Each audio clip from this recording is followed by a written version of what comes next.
Hello, and welcome to Of the People, the Alien Enemies Act of 1798. So, unless you're living under a rock, everybody in the country knows that Trump has invoked this act to deport illegal, violent immigrants, most notably Trenduagua, if I could say that properly, thank you very much, to Venezuela. And right on cue, what you're hearing from the Democrats is their new mantra: rule of law, rule of law, rule of law. On a serious note, just once, I would actually like to have a civil discourse where we disagree on things. And if people are opposed to deportation, let's have a conversation. But if you know the law, this one in particular, and I would say that the Democrats were probably absent from history class when this one was being taught, maybe, right? But once again, they're cherry picking the information because they're saying, well, the Enemies Act of 1798 is only for during wartime. Wrong, right? And it was last used by FDR. Wrong again. And, Trump's a dictator. He's a fascist. He's going to lead to a constitutional crisis. So I happen to have with me a copy of the law, which I should read to you. And the Alien Enemies Act of 1798 says the following: that whenever there shall be a declared war between the United States and any foreign nation or government, or any invasion of predatory incursion shall be perpetrated, attempted, or threatened against the territory of the United States, ... these people shall be liable to be apprehended, restrained, secured, removed as alien enemies. So there's a word in there, right? There's part of first half says clearly about war, but the second half it says, or any invasion or predatory incursion shall be perpetrated, attempted, or threatened against the territory of the United States by any foreign nation or government.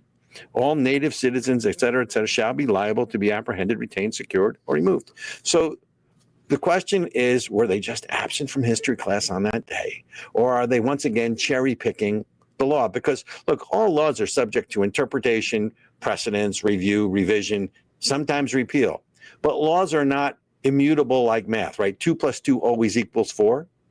But laws are subject to interpretation. So the other thing is to have them rail about rule of law, given what we just came through in the Obama years and the Biden years, is about as priceless a hypocrisy as I have ever seen. Where were all these, how should we call them, rule of lawyers during the Biden years and the Obama years? Let's see. How many Hatch Act violations were there during the Biden years? The destruction of evidence, both in the Obama administration and the Biden administration, not to mention the destruction of evidence or documents when Trump was taking office. Then, of course, there's the evidence in Joe's Garage, not to, bastardize a really great album from the 60s, which is Frank Zappa's Joe's Garage. And let's not forget Fast and Furious gun running, paying ransom to Iran to release hostages, which is illegal. Both of those things were deemed to be illegal, and IRS targeting of the conservative groups also ruled to be illegal. But the hypocrisy from the left is best summed up with one name and one name only: Hillary Rodham Clinton. And of course her email servers, where she kept confidential and secure information, national security information, on a private server, illegal, destroyed the servers and the phones that went with it. And folks, this wasn't just about applying the law improperly, because that's what they're accusing Trump of doing.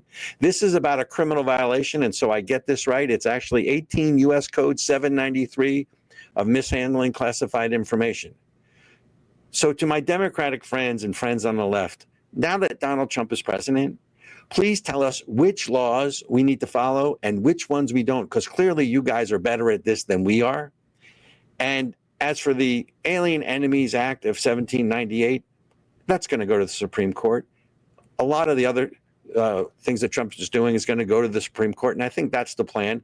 It's not going to lead to a constitutional crisis, but it will lead to a rebalancing of the separation of powers between the branches of government. I think Trump is within his constitutional framework on most of this. I think he'll win most, he'll lose a couple, and that's the way it goes.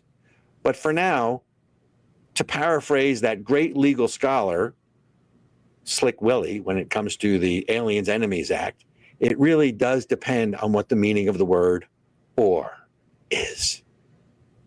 And that's the monologue.